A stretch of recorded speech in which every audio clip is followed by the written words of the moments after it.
The world is never going to fit our ideals.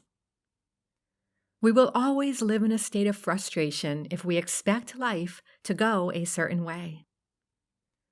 The beauty of life is that it does challenge us to make us acutely aware that we are not one person living on an island with a magic button to turn things on and off as we wish.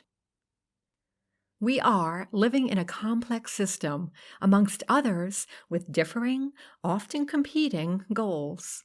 And if we wish to live in harmony with these differences, then we have to learn how to be more flexible. One true and sure thing about life is that it's always changing. If you're not open to change, you'll risk breaking. You'll constantly be forcing things that can't be forced and frustrated over things that can't be fixed with a rigid touch. The truth is, living without flexibility in the way we act and see the world leaves us at a severe disadvantage. I used to be the kind of person who would wake up and want to tackle the world. I hated to say no and to take no as an answer for anything. But as I continued to live under these ridiculous constraints, I learned that trying to control the world to fit my ideal was exhausting and ineffective. I spent more time shaking my head and trying to fix things than accepting the world with all its imperfections so I could learn to flow with it. I learned this lesson the hard way by pushing myself to extreme limits to force things into being, and then ending up an exhausted mess at the end of those efforts. How is that serving the world? That was my exact question as I lay sick in my bed. And that one question has thankfully set a new course for my life, a healthier and more balanced one. There is not just one way to accomplish something. We all have our methods of getting from point A to point B. What works for us may not work for others, and vice versa. Just as one pair of jeans will fit me one way and you another. It doesn't make the ill-fitted pair worthless. To someone, they fit just fine. Real power in life stems from a place of flexibility, not rigidity. This is always the case. Think back on those times when you did force something. I've been there when I've tried to squeeze into a pair of old jeans, and no matter how much I stretched and whined and sucked in my gut, a pair of jeans 2 sizes too small were simply not going to fit me. When I finally surrendered to that fact and bought a new pair of jeans, I could then go out into the world without causing internal injuries and being able to take a full breath without popping at the seams. Imagine that. Freedom and flexibility created flow and movement. Seems like a much better place to start a journey than bound up in tight jeans. The same can be said about life in general. I used to study martial arts about a decade and a half ago. It was a form of Kempo and Jiu-Jitsu called Kensho-Ryu Kempo. One of the main principles my Shihan taught me was the law of flexibility. You see, in the world of martial arts, you never exert force against an opponent. Rather, you use the opponent's force as leverage to gain the flexible hand in the situation.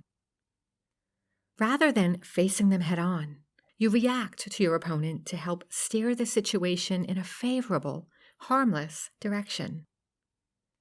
This same principle can be used outside the dojo in real life.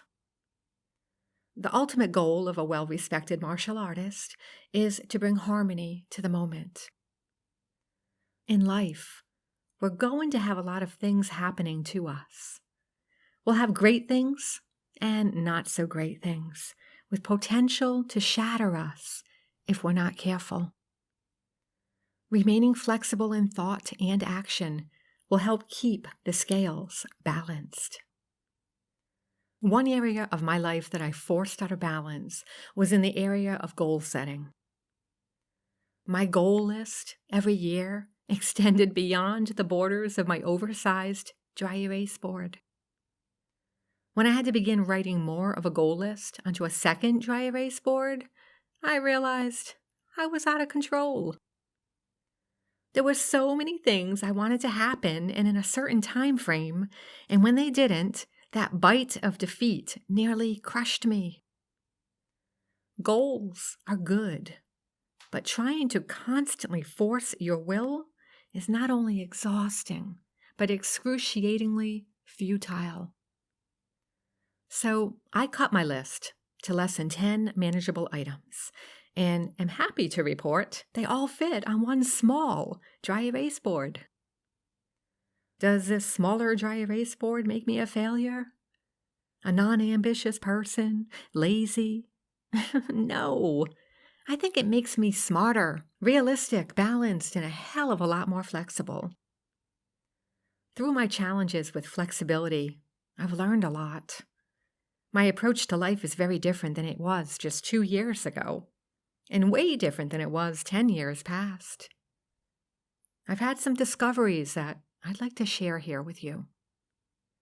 The first thing is to be open to new ways of doing things. I've been guilty of thinking my way was the only way to accomplish something.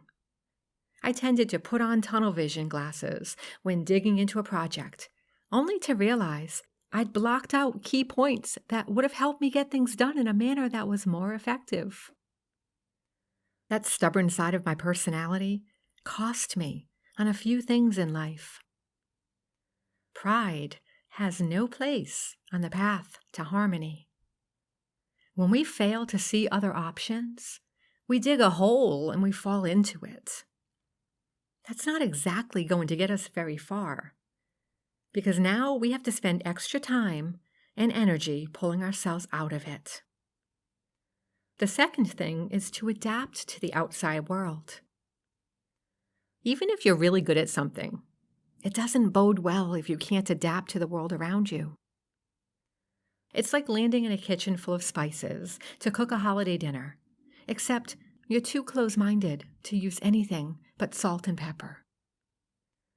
Until you start experimenting with spices outside of your comfort zone, you're going to continue cooking up the same boring dish. The third thing is to step outside your bubble. To gain new insights, you have to get out from under the blinders and set your eyes on new potential. Be willing to shed tired old ideas for new ones by taking time to reflect.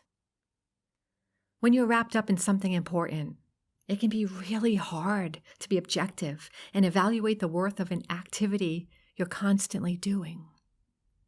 In fact, when we get stuck in something, we often will come up with a million reasons to keep doing it out of the sheer stubbornness to not quit on it.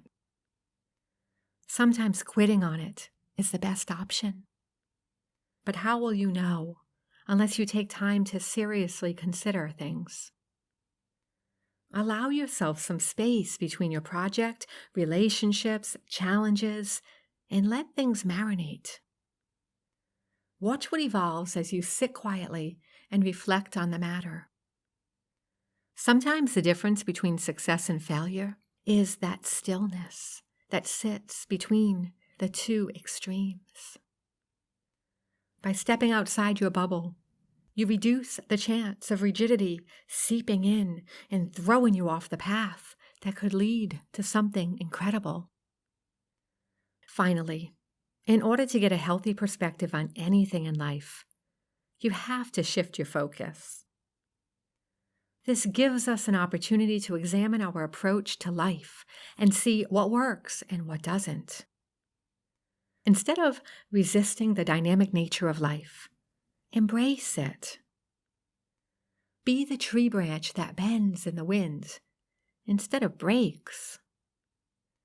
Work with what you have and allow new things to come into play.